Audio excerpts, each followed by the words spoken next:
So, One Piece chapter 979. Let's start off with the cover page, which is still Gangbeji's Oh My Family thing, which I thought was going to end, but apparently not. For a good reason, because it's about to get interesting, because we see the Tontatas heading back to Greenbit, their home. But on the way, they see a tart ship with not just anyone on there. It seems that the person on there from the depictions, it seems to be Lola's and Chiffon's dad, Pound, who we thought that was killed a couple of chapters ago in back in Whole Cake Island. Now, by seeing this, we can assume two things: that one, he didn't actually die, and the second thing is that he is dead, and that's a corpse which has been put on a tart ship and sent off somewhere to a random destination in this world, simply due to the fact that they probably despise him so much to the point where they wouldn't even give him a resting place on Whole Cake Island, which is just plain cruel. Now, of course, we already know that Big Mom is a very cruel person, but maybe this is just an act to cut off that side of the family, Pond's side of the family, with Lola, who has run away from Big Mom, and Chiffon, who has married a pirate who has ended up opposing Big Mom as well.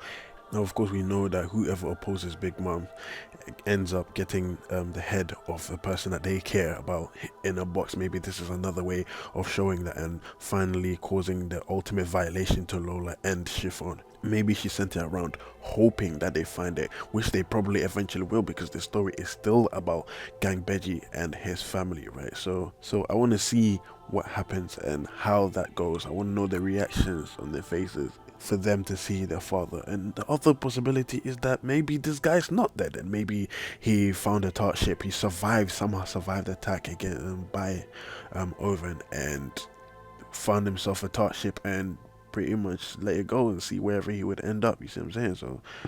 So yeah, it could be that he barely escaped with his life and has luckily come across the Tontatas, which are friendly people who might take him on board and or to the island and possibly heal him. And that way, since Lola and Chiffon are close to Dressrosa, we know in the world that the green bit is pretty much right next to Dressrosa.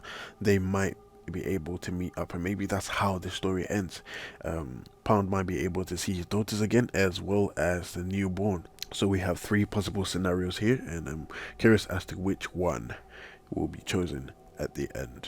Now let's get into the chapter, which opens up with Orochi celebrating, not giving a damn. It says here that he's calm of mind because he believes he's blown up the bridge, all the threats have been eliminated. It seems because of the information he's been given by his spy Kanjuro and the measures that he's put in place, which is obviously the ships and blowing up the bridge, he is not worried in the slightest. And that's the thing about these slimy little characters like Orochi, you just love to hate them. They're so confident that they've got this in the bag, but little does he know that the people he's trying to defend himself against have already infiltrated the castle. It seems Kinemon is taking the north and Denjiro is taking the south, and obviously we know that Law is in the submarine, obviously taking the rest of the people to the island. Now, inside Law's submarine, there's a big guy in the back, and I thought, who the hell is that? But it seems, by doing my research, it seems to be his crew member, some guy by the name of Jean Bart. For a minute there, I thought he was a giant, and I was sitting there thinking to myself, how do you fit a giant in such a small submarine? But it turns out he isn't a giant. However, he does have an interesting backstory. It seems as if Jean Bart used to be the slave of one of the world nobles called Saint Rosewood, who was apparently present at the human auctioning house back at Sabondi Archipelago. So it's kind of interesting to know that we have seen John Bart somewhere before, and it's also good to know that Law has a crew member with that kind of a deep backstory. Now, speaking of slaves, it seems as if Kanjuro is having a difficult time trying to get inside the castle to inform Orochi, simply due to the fact that even though he is the traitor amongst the 9 red scabbards, it seems as if the beast pirates do not know this themselves. I mean, we knew this from a couple of chapters ago, I think 2 or 3 chapters ago, that they do not know, or they just found out that there really is a traitor amongst them. So because of that, the people or Kaido's henchmen who still do not know this fact still see Kanjuro as an enemy. Now this is good for the alliance simply due to the fact that Kanjuro hasn't been able to get to Orochi to inform him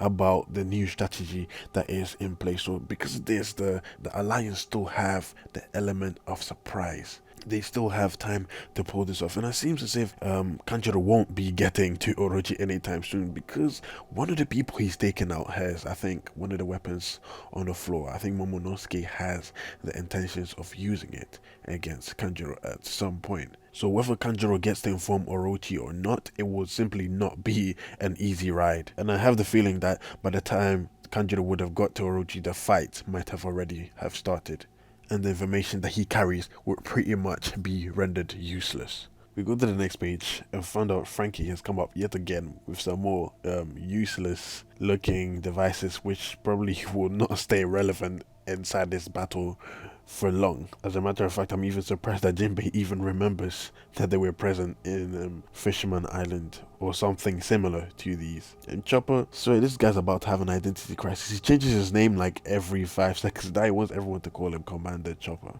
So Sanji's trying to get inside the tank, because that's where the hoes are at. And Frankie's trying to get Robin to come and ride his bike. But that ultimately fails because Brooks' annoying ass gets on there first. Speaking of Robin's outfit, I am loving her outfit. I don't think it does any justice for Jinbei though. And speaking of Jinbei, he lets us know that Luffy has run off to make sure that Kid is not ruining Kinemon's plan, because apparently Luffy knows the plan somehow. And Zoro has run off after Luffy to stop him from wreaking havoc as well. And of course it's Zoro, so he's definitely going to get lost. So I find it funny how in an attempt to stop everyone from wreaking havoc, it's actually unfolding the disaster that Law had predicted would happen. Law predicted 2, but let's make that 3 because I think Zoro just joined. Now going back to Jinbei, I find it interesting where he says, Luffy said they don't even know Kinemon's plan, I'll stop them. You guys take it easy. But when it comes to Zoro, he says Zoro thought to himself, Luffy's getting spotted, let's make sure he's going discreetly. Him knowing what Zoro thought, maybe perhaps that is a display of his observation haki. Now going to the Flying Six or the Tobiroppo, it turns out they have been misinformed.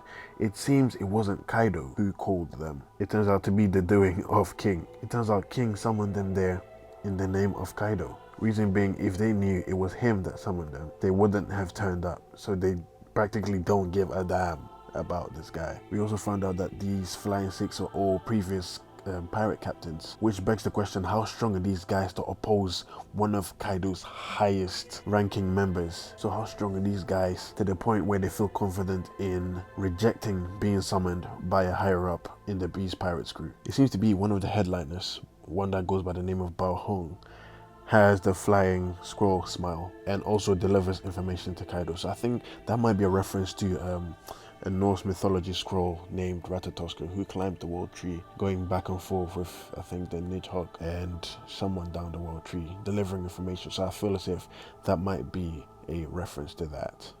We finally get Kaido's son name, which is Yamato, and it seems as if Kaido has an announcement to make, and whatever this announcement is, it has something to do with his son. Now the most important part of this is that Yamato is not present at the party. So Kaido is pretty much requesting the Tobiroppo to bring back his son, which to them might seem like a difficult task. And if they somehow should succeed, they could have a crack at the all-star members within his crew.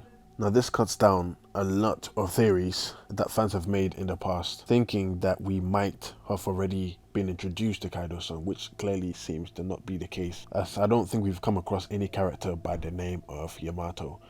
And even if we have, it seems as if the second theory, which is that Kaido's son might have actually been a pushover, doesn't seem to be the case, due to the fact that the Tobiroppo have been summoned in order to go and get him, which they claim is not going to be an easy task. So whoever Kaido's son is, we definitely know now that he is either as strong as an all-star, or is probably not far from that at all, which is obviously to be expected since he's the son of one of the most unkillable characters in the One Piece world. And last but not least, we finally get to see the Luffy's progress in finding Kid.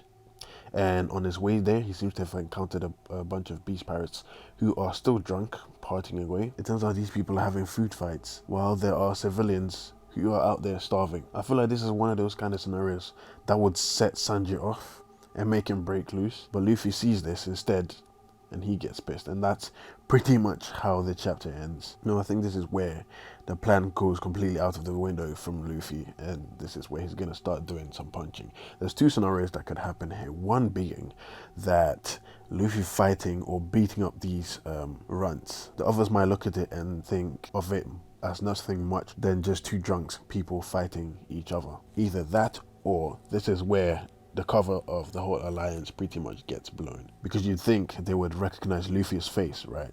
But then again, they are drunk, so not sure how that's gonna go down. So click on the left to find out about the whereabouts of Ishiki Otsutsuki during the Shippuden era, and click on the right to find out the full life story of Julius Novachrono from Black Clover. If you've made it to the end of the video, comment hashtag we made it to be included in best comments next chapter.